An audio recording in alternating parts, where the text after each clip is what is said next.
আজি তোমালোকৰ কাৰণে আন এটি ভিডিঅ' লৈ আহিছোঁ আৰু আজিৰ ভিডিঅ'ত আমি গুৰুত্বপূৰ্ণ এটি বিষয় আলোচনা কৰিম আৰু বিষয়টো হৈছে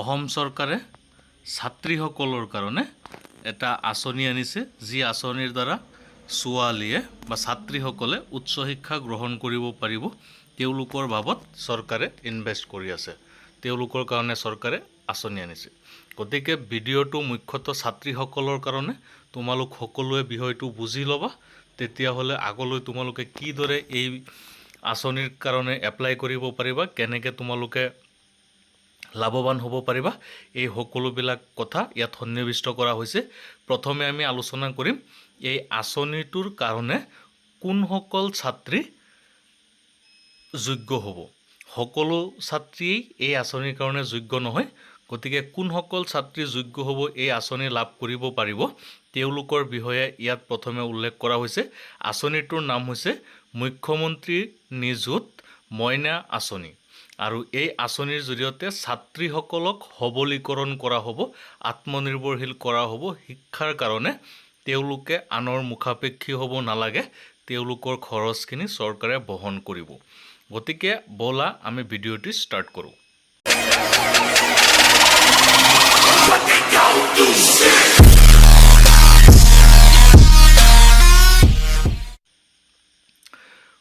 12 জুন 2024 তাৰিখে এই আঁচনিটো অসম কেবিনেটে গ্ৰহণ কৰিছে আৰু এই আঁচনি মুখ্য উদ্দেশ্য হৈছে ছাত্ৰীসকলক সবলীকৰণ কৰা এতিয়া কথাটো হৈছে কি কোনে এইটো লাভ কৰিব আৰু কেনেকৈ কি পাব এই সকলোবিলাক ডিটেইলছ প্ৰথমে চোৱা ইয়াত প্ৰথমটো হৈছে উচ্চ শিক্ষাত ছোৱালী শিক্ষাৰ্থীৰ নামভৰ্তিৰ বৃদ্ধিৰ বাবে মুখ্যমন্ত্ৰী নিযুত মইনা আঁচনিৰ অধীনত ছোৱালী শিক্ষাৰ্থীক নামভৰ্তি সাহায্য হিচাপে আৰ্থিক সহায় আগবঢ়োৱাত অনুমোদন কৰা হ'ব এই আঁচনিৰ জৰিয়তে কেৱল ছোৱালীৰ কাৰণে মনত ৰাখিবা কথাটো নামভৰ্তিৰ কাৰণে এটা অনুদান আগবঢ়াব কোনসকল ছাত্ৰীক উচ্চতৰ মাধ্যমিক স্নাতক আৰু স্নাতকোত্তৰৰ প্ৰথম বৰ্ষত নামভৰ্তি কৰা চৰকাৰী আৰু ভেঞ্চাৰ শিক্ষানুষ্ঠানৰ ছাত্ৰীসকল যিসকল ছাত্ৰী higher secondary first year BA first year মানে প্ৰথম ষাণ্মাসিক আৰু MA ফাৰ্ষ্ট ইয়াৰত নামভৰ্তি কৰিব তেনেকুৱা ছাত্ৰীসকল এই আঁচনিৰ কাৰণে যোগ্য হ'ব ইয়াত এটা কথা উল্লেখনীয় যে তেওঁলোকৰ পাৰিবাৰিক আৰ্থিক অৱস্থা যেনেকুৱাই নহওক কিয় ইয়াত কোনো ভেজাল নহয় কাৰোবাৰ ইনকাম বহুত বেছি হ'ব পাৰে মানে ফেমিলি ইনকাম এনুৱেল ইনকাম কাৰোবাৰ কম হ'ব পাৰে এইবিলাক কোনো প্ৰব্লেম নহয় যিকোনো ছাত্ৰীয়ে লাভ কৰিব বৰ্তমান এই আঁচনিৰ বাবে যোগ্য হ'ব এতিয়া কথা হৈছে কি শৰ্ত মানিব লাগিব নিম্নলিখিত শৰ্ত সাপেক্ষে ছাত্ৰীসকলক নামভৰ্তি উদগনি প্ৰদান কৰা হ'ব একাদশ শ্ৰেণীৰ নামভৰ্তি কৰা শিক্ষাৰ্থীসকলৰ বাবে যিসকল ছাত্ৰী HS ফাৰ্ষ্ট ইয়াৰত নামভৰ্তি কৰিব 10 মাহৰ বাবে মাহিলী 1000 টকাকৈ অৰ্থাৎ 10000 টকা দিব দ্বিতীয়তে স্নাতক প্ৰথম বৰ্ষত BA হ'ব পাৰে BSc হ'ব পাৰে BCom হ'ব পাৰে নামভৰ্তি কৰা ছাত্ৰীসকলৰ বাবে 10 মাহৰ বাবে মাহিলী 1250 টকাকৈ মুঠ 12500 টকা তেওঁলোকক প্ৰদান কৰা হ'ব মনত ৰাখিবা BA BSc আৰু BComৰ বাবে 12500 টকা দিয়া হ'ব 10 মাহত তৃতীয়তে স্নাতকোত্তৰ প্ৰথম বৰ্ষত অৰ্থাৎ MA BEd MSc MComত যিসকল ছাত্ৰীয়ে নামভৰ্তি কৰিব তেওঁলোকক 10 মাহৰ বাবে 2500 টকাকৈ অৰ্থাৎ 25000 টকা প্ৰজ্ঞান ভাৰতী আঁচনিৰ অধীনত মবিলিটি গ্ৰাণ্টক নিযুত মইনা আঁচনিৰ সৈতে একত্ৰীকৰণ কৰা হ'ব এই আঁচনিৰ জৰিয়তে MA MSc MCom আৰু BEd কৰিব বিচৰা ছাত্ৰীসকলে 25000 টকা 10 মাহত লাভ কৰিব অৱশ্যে চলিত শৈক্ষিক বৰ্ষত 9 মাহৰ বাবে লাভালাভ প্ৰাপ্ত কৰিব। যিহেতু এই শিক্ষাবৰ্ষটো চলি গৈ আছে, আৰম্ভণি হৈ গৈছে, গতিকে তেওঁলোকে এমাহৰ টকা কমকৈ পাব। এই বছৰত তেওঁলোকে 9 মাহৰ টকা পাব। উপৰোক্ত যি বিষয়সমূহ কোৱা হৈছে সেই বিষয়সমূহত সিমান টকাকৈ 9 মাহৰ কাৰণে লাভ কৰিব। এতিয়া প্ৰথম বছৰ পঢ়িলা, দ্বিতীয় বছৰ বা তৃতীয় বছৰ, তাৰ কাৰণে কেনেকুৱা ব্যৱস্থা যে দ্বিতীয় বছৰৰ পৰা, অৰ্থাৎ যিসকল ছেকেণ্ড ইয়াৰত উঠিব হায়াৰ ছেকেণ্ডেৰী বা BA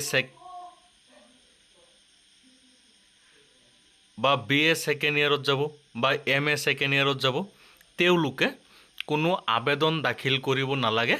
কেৱল মাত্ৰ তুমি যে আঁচনি পাইছিলা সেই আঁচনিৰ লাভালাভ প্ৰাপ্তিৰ বাবে শিক্ষানুষ্ঠানৰ মুৰব্বীৰ পৰা শিক্ষানুষ্ঠানত শিক্ষাৰ্থীগৰাকীৰ ধাৰাবাহিকতা প্ৰমাণ কৰা এখন প্ৰমাণপত্ৰই পৰ্যাপ্ত হ'ব। অৰ্থাৎ তুমি যে শিক্ষা চলাই গৈ আছা সেইটো স্কুলৰ হেড যিজন থাকিব, প্ৰিন্সিপাল ছাৰ বা হেড ছাৰে লিখি দিলেই হৈ যাব, বেলেগ কোনো ডকুমেণ্টছৰ প্ৰয়োজন নহয়। পৰৱৰ্তীতে আৰু কিছুমান কথা উল্লেখ কৰা হৈছে। এতিয়া কেনেকুৱা বিষয়সমূহ চোৱা। প্ৰপত্ৰ বিতৰণৰ জৰিয়তে আঁচনিখন মহাবিদ্যালয়সমূহৰ বাবে জুলাইত আৰু বিশ্ববিদ্যালয়সমূহৰ ছেপ্টেম্বৰত আৰম্ভ হ'ব। এই বছৰৰ জুলাই মাহত কলেজৰ ছোৱালীবিলাকে লাভ কৰিব আৰু ইউনিভাৰ্চিটিৰ ছোৱালীবিলাকে ছেপ্টেম্বৰ মাহত লাভ কৰিব। অৰ্থাৎ BA ছোৱালীবিলাকে জুলাই মাহত এপ্লাই কৰিব পাৰিব, কলেজত ফৰ্ম দিয়া হ'ব। আৰু যিসকলে MA, MSc, MCom, BEd কৰি আছে তেওঁলোকে ছেপ্টেম্বৰ মাহৰ পৰা লাভ কৰিব। আঁচনিৰ লাভালাভ প্ৰাপ্ত কৰাৰ চৰ্তাৱলী। এতিয়া কোনসকল ছাত্ৰীয়ে এই আঁচনি লাভ কৰিব তেওঁলোকৰ লিষ্টটো এনেকুৱা ধৰণৰ। এতিয়া আহিছোঁ আঁচনিৰ লাভালাভ প্ৰাপ্ত কৰাৰ চৰ্তাৱলী। হিতাধিকাৰীসকলে অনুশাসন বজাই ৰাখিব লাগিব আৰু শিক্ষানুষ্ঠানে নিৰ্ধাৰণ কৰা সকলো নীতি নিয়ম যেনে নিয়মীয়া উপস্থিতি বজাই ৰখা আৰু শিক্ষক আৰু কৰ্মচাৰীৰ প্ৰাসংগিক নিৰ্দেশনা অনুসৰণ কৰা আদি মানি চলিব লাগিব। অৰ্থাৎ তোমাৰ এটেণ্ডেঞ্চ ঠিক হ'ব লাগিব আৰু ছাৰসকলে বা বিদ্যালয়ৰ পৰিচালনা সমিতিয়ে যিবিলাক নটিফিকেশ্যন দিয়ে, যিবিলাক নিয়ম ৰাখে বিদ্যালয় এখন পৰিচালনা কৰিবলৈ, কলেজ পৰিচালনা কৰিবলৈ, সেই নিয়মবিলাক তুমি উলংঘন কৰিব নোৱাৰিবা। এতিয়া কোনসকল এইটো আঁচনিৰ বাবে উপযুক্ত নহ'ব, অৰ্থাৎ কোনবিলাক ছোৱালী এই আঁচনি লাভ নকৰিব। প্ৰথম কথা হৈছে যদি তেওঁৰ পিতৃ সাংসদ, বিধায়ক বা কোনো মন্ত্ৰী হয় তেওঁলোকৰ ছোৱালীয়ে এই আঁচনি লাভ নকৰিব। দ্বিতীয়তে হৈছে বিবাহিত ছাত্ৰী, যিসকল ছাত্ৰী স্নাতকোত্তৰ বা BEd শিক্ষাৰ্থীৰ বাহিৰে, অৰ্থাৎ MA আৰু BEd বিবাহিত হ'লেও চলিব, কিন্তু BA কৰি থকা যদি কোনো ছোৱালী বিবাহ হৈ গৈছে তেতিয়াহ'লে নহ'ব। ইয়াৰ মূল কাৰণটো হৈছে তাৰমানে বাল্য বিবাহ ৰোধ কৰা, মনত ৰাখিবা। সেইকাৰণে BA পঢ়ি থকা ছোৱালীবিলাকক মানে কেতিয়াবা এনেকুৱা হৈ যায় পিতৃ মাতৃয়ে BA পঢ়ি থকা ছোৱালীক বিয়া দি দিয়ে, লিখা পঢ়াৰ খৰচ বহন কৰিব নোৱাৰে, চৰকাৰে তাৰ কাৰণে টকা দি আছে যাতে ছোৱালীজনীয়ে কোনো অসুবিধা নোহোৱাকৈ BA পাছ কৰি যাব পাৰে, মনত ৰাখিবা। গতিকে BEd আৰু স্নাতকোত্তৰ বিয়াৰ পিছতো পঢ়ে বহুতো ছোৱালীয়ে, গতিকে তেওঁলোকক প্ৰদান কৰা হ'ব। প্ৰজ্ঞান ভাৰতী আঁচনিৰ অধীনত স্কুটাৰ প্ৰাপ্ত কৰা ছাত্ৰীসকল, কোনো শিক্ষাৰ্থীয়ে প্ৰজ্ঞান ভাৰতী আঁচনিৰ পৰা নাম কাটি দিয়ে তেন্তে তেওঁ নিযুত মইনাৰ বাবে যোগ্য বিবেচিত হ'ব। যদি কোনো ছাত্ৰীয়ে যে প্ৰজ্ঞান ভাৰতী আঁচনিৰ জৰিয়তে যিসকলে স্কুটি লাভ কৰে সেই স্কুটি নলয় তেতিয়াহ'লে তেওঁলোকে এনেকৈ টকা পাব, আৰু যদি স্কুটি লয় তেতিয়াহ'লে তেওঁলোকে টকা নাপায়। তাৰ পিছৰ কথাটো হৈছে ব্যক্তিগত প্ৰতিষ্ঠানত নামভৰ্তি কৰা ছোৱালী শিক্ষাৰ্থীসকল ভেঞ্চাৰ প্ৰতিষ্ঠানৰ বাহিৰে, যদি কোনো ছাত্ৰী প্ৰাইভেট কলেজত পঢ়ি আছে, BA হওক বা হায়াৰ ছেকেণ্ডেৰী হওক বা MA হওক, কোনো প্ৰাইভেট কলেজত পঢ়ি আছে তেতিয়াহ'লে তেওঁ এই ছাত্ৰীবৃত্তি নাপায়। কথাটো মনত ৰাখিবা। ইয়াৰ এটা উদ্দেশ্য হৈছে চৰকাৰী শিক্ষানুষ্ঠানৰ প্ৰতি ছাত্ৰ ছাত্ৰীসকলৰ যিমান অনীহা দেখা গৈ আছে এইটো কিছু পৰিমাণে ৰোধ কৰা, ছাত্ৰীসকল যাতে চৰকাৰী শিক্ষানুষ্ঠান বা ভেঞ্চাৰ শিক্ষানুষ্ঠানলৈ ধাৱমান হয় তাৰ প্ৰতি এইটোৰ ব্যৱস্থা কৰা। এই আঁচনিৰ দ্বাৰা 2 লাখতকৈও অধিক ছাত্ৰী লাভান্বিত হ'ব বুলি ধাৰ্য কৰা হৈছে, যাৰ উদ্দেশ্য হৈছে মেট্ৰিকৰ পাছত সামগ্ৰিক মুঠ নামভৰ্তি অনুপাত বৃদ্ধি কৰা আৰু বাল্য বিবাহৰ সামাজিক অশুভ শক্তি দূৰ কৰাত সহায় কৰা। বুজি পাইছাই, সেইকাৰণে কোৱা হৈছে বিবাহিত যদি BA পঢ়ি থকা বা হায়াৰ ছেকেণ্ডেৰী পঢ়ি থকা কোনো বিবাহিত ছাত্ৰী থাকে তেতিয়াহ'লে তেওঁক এই ছাত্ৰীবৃত্তি দিয়া নহয়। দ্বিতীয়তে কথা হৈছে ছাত্ৰীসকলে উচ্চ শিক্ষা কমকৈ গ্ৰহণ কৰে, গতিকে যাতে তেওঁলোক উচ্চ শিক্ষাৰ প্ৰতি আগ্ৰহী হয়, আনৰ মুখাপেক্ষী হ'ব নালাগে। আঁচনিৰ ধন 11 অক্টোবৰৰ পৰা DBTৰ জৰিয়তে সকলো হিতাধিকাৰীক বিতৰণ কৰা হ'ব। জুলাইত আৰু ছেপ্টেম্বৰত এপ্লাই কৰা হ'ব, তাৰপিছত অক্টোবৰ মাহৰ পৰা তেওঁলোকে আঁচনিৰ ধন লাভ কৰিব, সকলো ছাত্ৰীয়ে লাভ কৰিব। তাৰপিছত হৈছে মেধাৱী শিক্ষাৰ্থীক প্ৰেৰণামূলক অনুদান। যিসকল ছাত্ৰী প্ৰতিভাৱান, অলপ বেছি মেধাৱী, তেওঁলোকৰ কাৰণে চৰকাৰে কি ব্যৱস্থা কৰিছে চোৱা।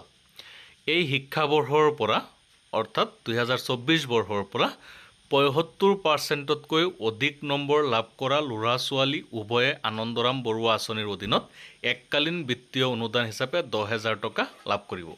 যিসকল মেধাৱী ছাত্ৰী আছে 75%তকৈ বেছি, তেওঁলোকে 10,000 টকাকৈ লাভ কৰিব। আৰু ইয়াত এটা কথা মনত ৰাখিবা, যিসকল ছাত্ৰীয়ে এই 10,000 টকাকৈ লাভ কৰিব তেওঁলোকেও মানে ছাত্ৰীয়ে এই আঁচনিটো পাব। কিন্তু পৰৱৰ্তী শিক্ষাবৰ্ষৰ পৰা প্ৰজ্ঞান ভাৰতী আঁচনিৰ অধীনত 75% লাভ কৰা ছাত্ৰীক স্কুটাৰ বিতৰণ কৰা হ'ব। তাৰ পিছৰ বছৰৰ পৰা নেক্সট ইয়াৰৰ পৰা তেওঁলোকক 70% যিসকল ছাত্ৰীয়ে লাভ কৰিব তেওঁলোকক স্কুটি দিয়া হ'ব। তাৰপিছত বানৰ ফলপ্ৰসূ পূৰ্বানুমান। এতিয়া আমাৰ অসম বানপীড়িত ৰাজ্য গম পোৱা, গতিকে তাৰ কাৰণে কি ব্যৱস্থা কৰিছে চৰকাৰে চোৱা। ৰাজ্যখনৰ গুৰুত্বপূৰ্ণ নদী অৱবাহিকাসমূহত কাৰ্যকৰী জলসম্পদ পৰিকল্পনা আৰু বানপানীৰ পূৰ্বানুমানৰ বাবে সময় সঠিক জলবিজ্ঞান তথ্য সংগ্ৰহৰ সুবিধাৰ বাবে real time data acquisition system 2024 স্থাপন আৰু তত্ত্বাৱধানৰ বাবে নিৰ্দেশনাৱলীত অনুমোদন। এইখিনি বস্তু তোমালোকে মনত ৰাখিবা। এই উপৰোক্ত বস্তুখিনি ছাত্ৰীসকলৰ কাৰণে নিৰ্ধাৰণ কৰি দিয়া হৈছে, ছাত্ৰীসকলে লাভ কৰিব। আৰু এই কাৰণে তোমালোকে সকলোৱে ছাত্ৰী যিসকল আছে জুলাই মাহত হায়াৰ ছেকেণ্ডেৰী ছাত্ৰীসকলে আৰু ছেপ্টেম্বৰ মাহত